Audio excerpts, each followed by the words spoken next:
दोस्तों, आज की कहानी है मैं भी मर्द हूँ कोई किन्नर नहीं। कहानी अगर पसंद आए तो वीडियो को लाइक और सब्सक्राइब जरूर करना। प्रोफेसर की पत्नी बीमारी के कारण मर गई थी। तब जाकर प्रोफेसर ने काम करने वाली रीमा नाम की बाई को रख लिए थे। एक दिन प्रोफेसर ने नाश्ता कर रहे थे, वहीं बगल में ही रीमा बैठी थी। पहले की तरह आप कुछ ज्यादा ही रोमांटिक गाने सुनने लगे हैं। कमला मैडम के समय ऐसा नहीं थे।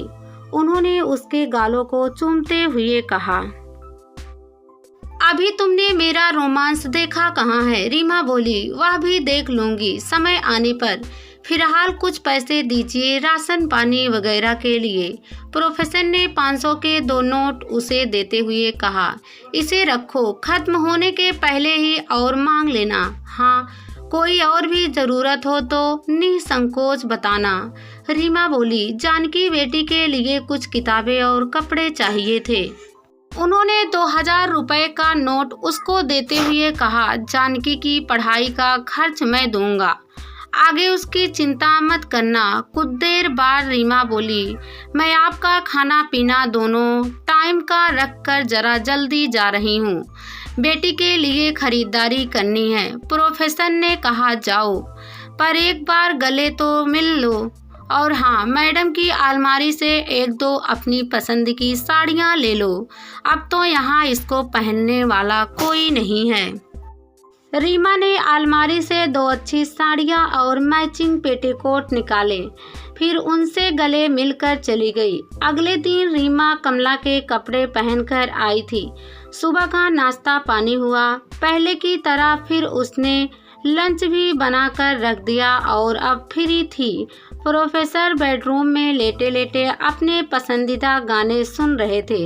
उन्होंने रीमा से 2 कॉफ़ी लेकर बेडरूम में आने को कहा।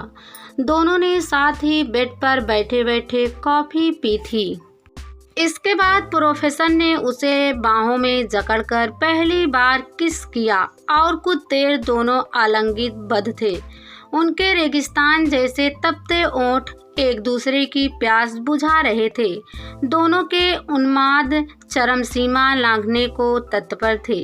रीमा ने भी कोई विरोध नहीं किया। उसे भी वर्षों बाद मर्द का इतना समाप्य मिला था। अब रीमा का घर में गृहिणी की तरह रहने लगी थी। कमला के जो भी कपड़े चाहिए थे उसे इस्तेमाल करने की छूट थी। ड्रेसिंग टेबल से पाउडर क्रीम जो भी चाहिए वह लेने के लिए स्वतंत्र थी। कुछ दिनों बाद नवल बेटे का स्काइप पर वीडियो कॉल आया। रीमा घर में कमला की साड़ी पहने थी। प्रोफेसर की बहू रेखा ने भी एक ही झलक में सास की साड़ी पहचान ली थी। औरतों की नज़र इन सब चीज़ों में पैनी होती है। रीमा ने उसे नमस्ते भी किया था। रेखा ने देखा कि रीमा और उसके ससुर दोनों पहले की अपेक्षा ज़्यादा खुश और तरोताज़ा लग रहे थे। बात खत्म होने के बाद रेखा ने अपने पति नवल से कहा, तुमने गौर किया, रीमा ने मम्मी की साड़ी पहनी थी और पहले की तुलना में ज़्यादा खुश मिजाज व सजी सवरी लग रही थी। मुझे तो कुछ ठीक नहीं लग रहा है। नवल बोला, तुम औरतों का स्वभाव ही शक करने का होता है। पापा ने मम्मी की पुरानी साड़ी उसे दे दी तो इसमें क्या गलत है? और पापा खुश हैं तो हमारे लिए अच्छी बात है ना। इतना ही नहीं, शायद तुमने ध्यान नहीं दिया, घर में पापा लैपटॉप लेकर जहाँ जहाँ जा रहे थे, रीमा उन्हीं के साथ थी। मैंने मम्मी की ड्रेसिंग टेबल भी सजी हुई देखी है। रेखा बोली। नवल बोला, पिछले 2 से 3 सालों से पापा मम्मी की बीमारी से और फिर उनकी मौत से परेशान थे। अब थोड़ा सुकून मिला है तो उन्हें भी जिंदगी जीने दो। प्रोफेसर और रीमा का रोमांस अब बेरोक टोक की दिनचर्या हो गई थी।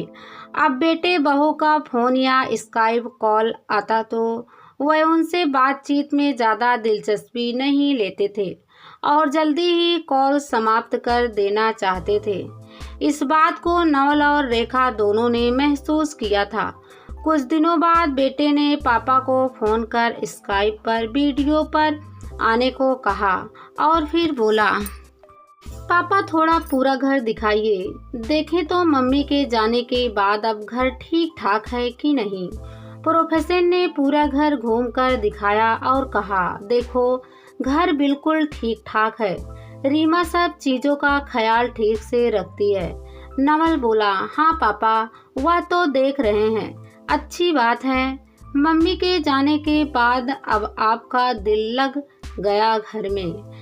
जब प्रोफेसर कैमरे से पूरा घर दिखा रहे थे तब बहू बेटे दोनों ने रीमा को मम्मी की दूसरी साड़ी में देखा था। इतना ही नहीं, बेड पर भी मम्मी की एक साड़ी बिखरी पड़ी थी।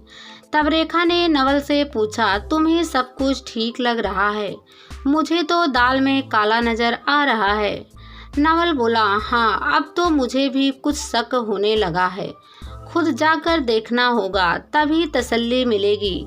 इधर कुछ दिनों के लिए रीमा की बेटी किसी रिश्तेदार के साथ अपने ननिहाल गई हुई थी। तब दोनों ने इसका भरपूर लाभ उठाया था। पहले तो रीमा डिनर टेबल पर सजा कर शाम के पहले ही घर चली जाती थी। प्रोफेसर ने कहा, जानकी जब तक ननिहाल से लौटकर नहीं आती है, तुम रात को भी यहीं साथ में खाना खाकर चली जाना। आज रात 8 बजे की गाड़ी से जानकी लौटने वाली थी। रीमा ने उसे प्रोफेसर साहब के घर ही आने को कहा था, क्योंकि चाबी उसी के पास थी। इधर नवल ने भी अचानक घर आकर सरप्राइज चेकिंग करने का प्रोग्राम बनाया था। उसकी गाड़ी भी आज शाम को पहुंच रही थी। अभी 8 बजने में कुछ देर थी। प्रोफेसर और रीमा दोनों घर में अपना रोमांस कर रहे थे। तभी दरवाजे की घंटी बजी तो उन्होंने कहा, रुको मैं देखता हूँ, शायद जानकी होगी। और उन्होंने लुंगी की गांठ बांटते हुए दरवाजा खोला तो सामने बेटे को खड़ा देखा। कुछ पलों के लिए दोनों आश्चर्य से एक दूसरे को देखते रहे थे। फिर उन्होंने नवल को अंदर आने को कहा। तब तक रीमा भी साड़ी ठीक करते हुए बेडरूम से निकली, जिसे नवल ने देख लिया था। रीमा बोली, आज दिन में नहीं आ सकी थी तो शाम को खाना बनाने आई हूँ। थोड़ी देर हो गई है, आप दोनों चलकर खाना खा ले। खैर बाप बेटे दोनों ने खाना खाया। तब तक जानकी भी आ गई थी। रीमा अपनी बेटी के साथ लौट गई थी। रात भर नवल को चिंता के कारण नींद नहीं आ रही थी। अब उसको भी पत्नी की बातों पर विश्वास हो गया था। अगले दिन सुबह जब प्रोफेसर साहब मॉर्निंग वॉक पर गए थे, नवल ने उनके बेडरूम का मुआयना किया। उनके बेडरूम में गया तो देखा कि बाथटब में एक ब्रा पड़ी थी और मम्मी की एक साड़ी भी वहाँ हैंगर पर लटक रही थी। उसका खून गुस्से से खौलने लगा था। उसने सोचा, यह तो घोर अनैतिकता हुई और मम्मी की आत्मा से छल हुआ। उसने निश्चय किया कि वह अब चुप नहीं रहेगा, पापा से खरी खरी बात करेगा। रीमा तो सुबह बेटी को स्कूल भेजकर 8 बजे के बाद ही आती थी। उसके पहले जब प्रोफेसर साहब वॉक से लौटकर आए तो नवल ने कहा, पापा आप मेरे साथ इधर बैठिए, आपसे जरूरी बात करनी है। वह बैठ गए और बोले, हाँ बोलो बेटा। नवल बोला, रीमा इस घर में किस हैसियत से रह रही है? आपके बाथरूम में ब्रा कहाँ से आई और मम्मी की साड़ी वहाँ क्यों है? मम्मी की साड़ियों में मैंने और रेखा दोनों ने रीमा को बार बार स्काइप पर देखा था। मम्मी की ड्रेसिंग टेबल पर मेकअप के सामान क्यों पड़े हैं? इन सब का क्या मतलब है?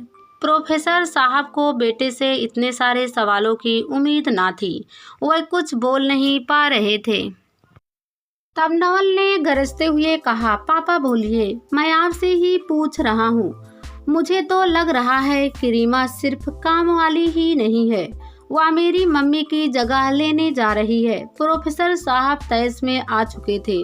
उन्होंने जोरदार शब्दों में कहा, तुम्हारी मम्मी की जगह कोई नहीं ले सकता है, पर क्या मुझे खुश रहने का अधिकार नहीं है? नवल बोला, यह तो हम भी चाहते हैं कि आप खुश रहें। आप हमारे यहाँ आकर मन लगाए। पोता पोती और बहू हम सब आपको खुश रखने में कोई कसर बाकी नहीं रखेंगे। भूखा रहकर कोई खुश नहीं रह सकता है। वह बोले। नवल बोला, आपको भूखा रहने का सवाल कहाँ है? प्रोफेसर साहब बोले, खुश रहने के लिए पेट की भूख मिटाना ही काफ़ी नहीं है। मैं कोई सन्यासी नहीं हूँ, मैं भी मर्द हूँ, कोई किन्नर नहीं।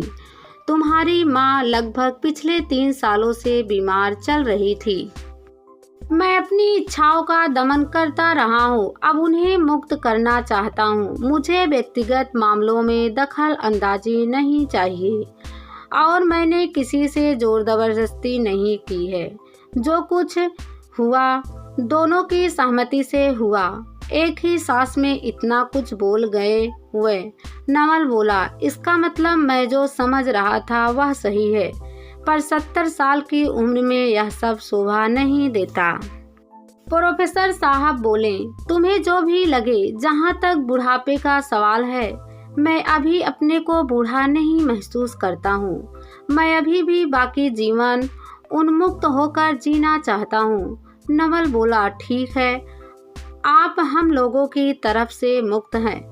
आज के बाद हमसे आपका कोई रिश्ता नहीं रहेगा। और नवल ने अपना बैग उठाया, वापस चल पड़ा। तभी दरवाजे की घंटी बजी थी। नवल दरवाजा खोलकर घर से बाहर निकल पड़ा था। रीमा आई थी। वह कुछ पलों तक बाहर खड़े खड़े नवल को जाते देखते रही थी। तब प्रोफेसर साहब ने हाथ पकड़कर उसे घर के अंदर खींच लिया और दरवाज़ा बंद कर दिया था। फिर उसे बाहों में कसकर जकड़ लिया और कहा, आज मैं आज़ाद हूँ।